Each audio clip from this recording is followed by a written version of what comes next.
Magandang araw po sa inyong lahat. So this is your dedicated and your matyagang voice teacher, si Professor Ryan Regala Manal.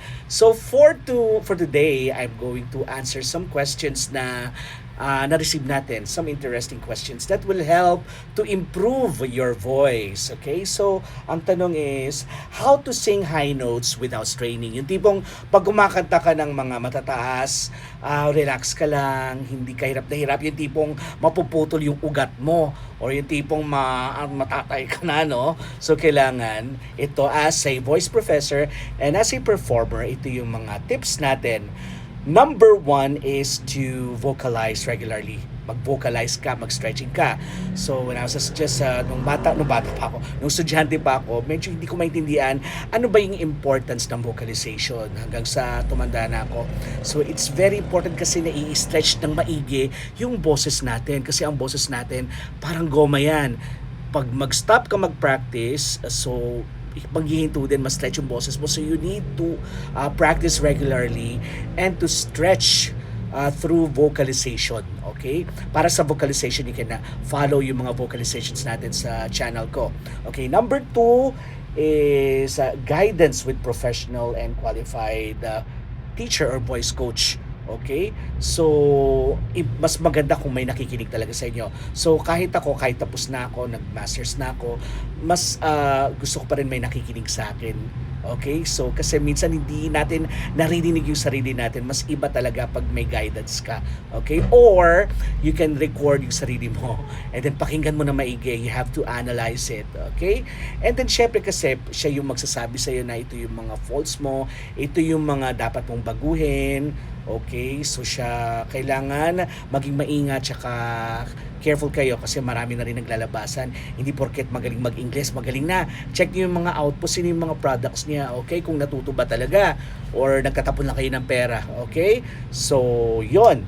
Number 3 is learn how to take good care of your voice. So, last video, sinabi ko yung mga tips para maalagaan or maalagaan nyo na maigi yung boses nyo.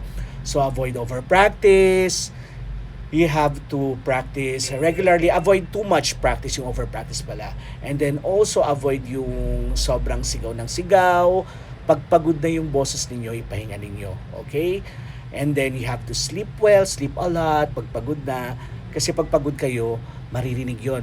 Maririnig yun sa boses ninyo. Yun yung mga nag-uumpisa yung mga bad habits. Like yung sobrang inig, sobrang alog. Pagpagod ka, minsan ganun din ako, no? Pero you need to rest and control nyo yung boses nyo. Hindi pwedeng sign of aging din yun, okay? Pero hindi, may mga kilala ko, basta regular sila nagvo-vocalize and regular yung pagpa-practice nila, alagang-alaga, naiwasan nila yung too much shaking ng boses nila, okay? So, next tip is, ayun, a good technique, preparation technique. Pag mag-hit ka ng high note, yung sinasabi kong technique, yawning.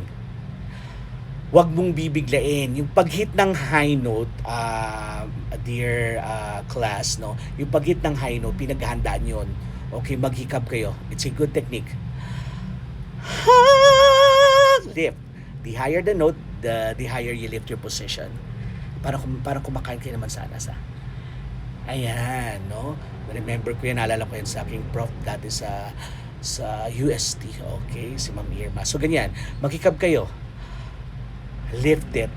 Okay? Huwag yung bibiglain. Kasi pag biniglaan ninyo, pag bahala na si Batman, may tendency na pumutok kayo at pumiyok. Okay? So, you have to prepare. Okay. And the next is sing within your range. This is very important.